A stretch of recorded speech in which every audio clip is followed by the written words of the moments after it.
Vintage American pencils in the box from the thrift shop. That's a good day of thrifting.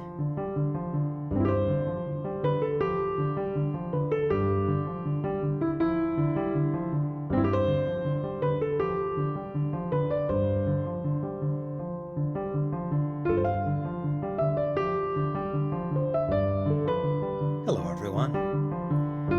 I brought home today being the day I'm recording this, not the day that you are seeing it, this vintage box of Cedar King pencils. Found at my local thrift for 50 cents. Not a full box, but nearly so. And of course I had to bring it home. 50 cents in the original box. That's going to get a yes from me 10 times out of 10. What do we see here on the box? First of all, let's look at the graphics.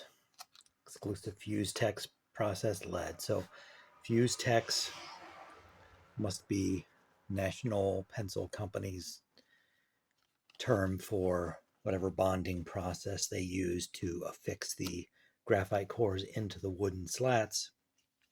Each company kind of had their own trademarked phraseology for that process. There's core locked and there's bonded, and bonded became very generic and started showing up on all pencils. But it's describing the same kind of process where the graphite is fixed into its slot inside the pencil, so it gives added strength to the graphite and prevents breakage, etc. It doesn't keep falling out the end of the pencil when it's broken. So anyway, back to the graphics here. This reminds me of something about the coloration, and the graphic reminds me of something, and I realized what it was when I looked at the side here. If you can see that, National Pen and Pencil Company, Shelbyville, Tennessee.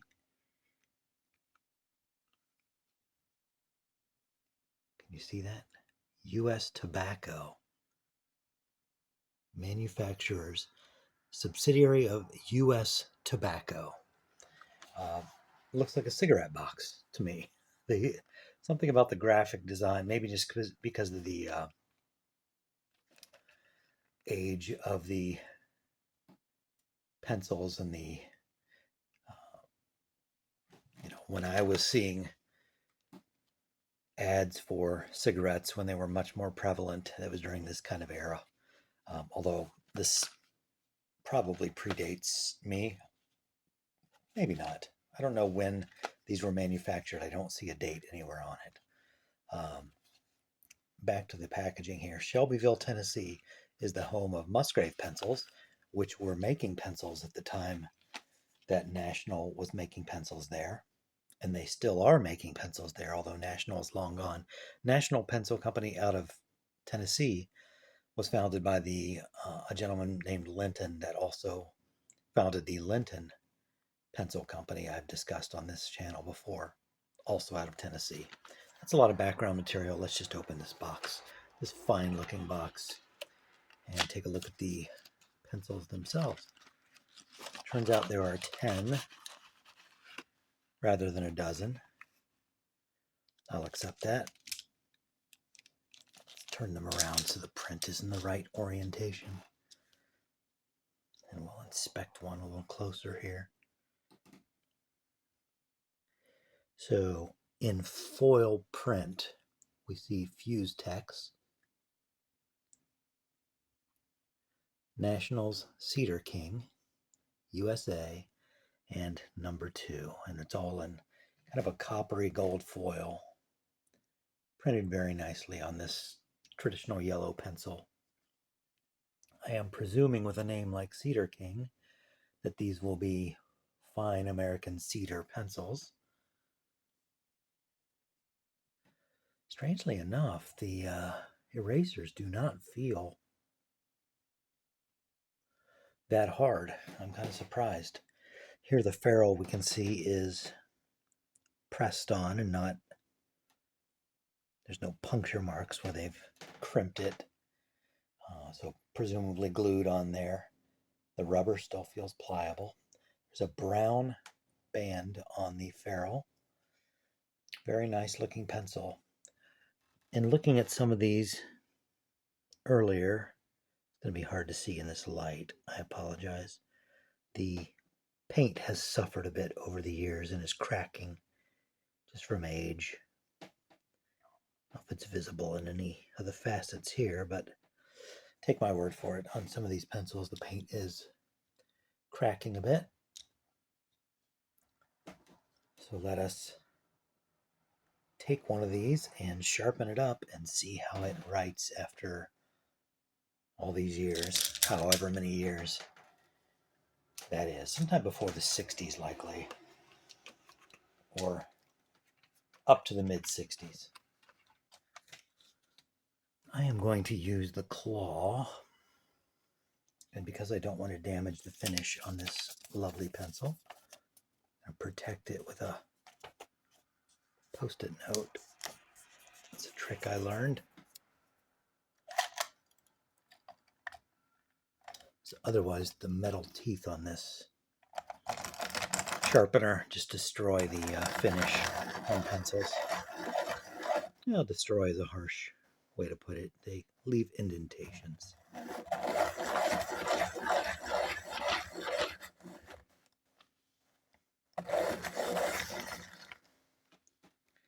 Everything placed so nicely, and I'm knocking it all out of position.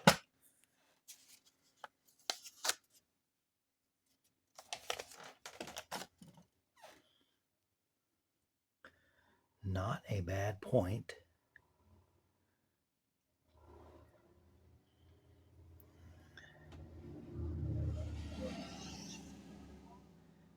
Have the window open and there are motorcycles going by. I apologize. Let's get some paper and try it out.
In darkness, it's a pretty standard number 2, I would say, in darkness, but very smooth.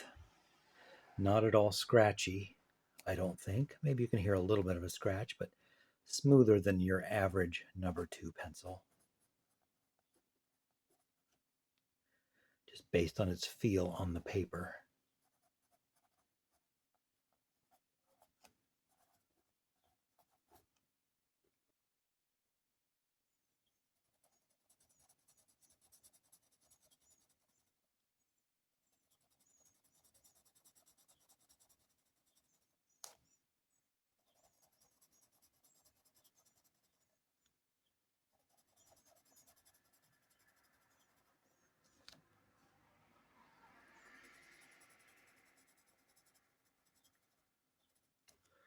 Because I commented on the eraser, let's see if it will actually erase after all these years.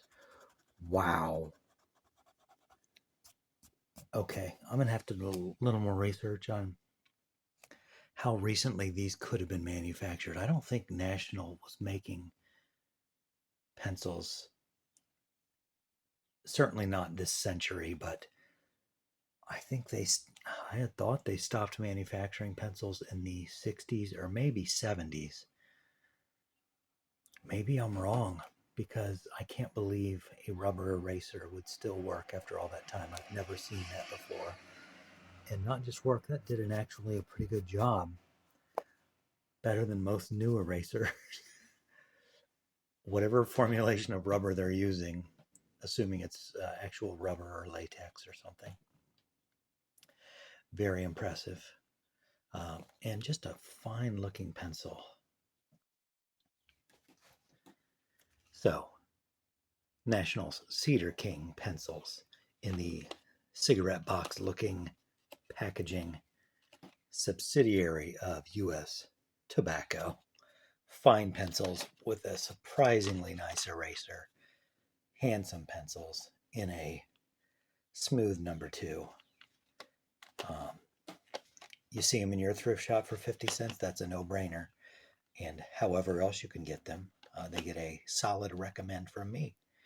Thanks for watching this review of these vintage American pencils. Hope to see you here again next time.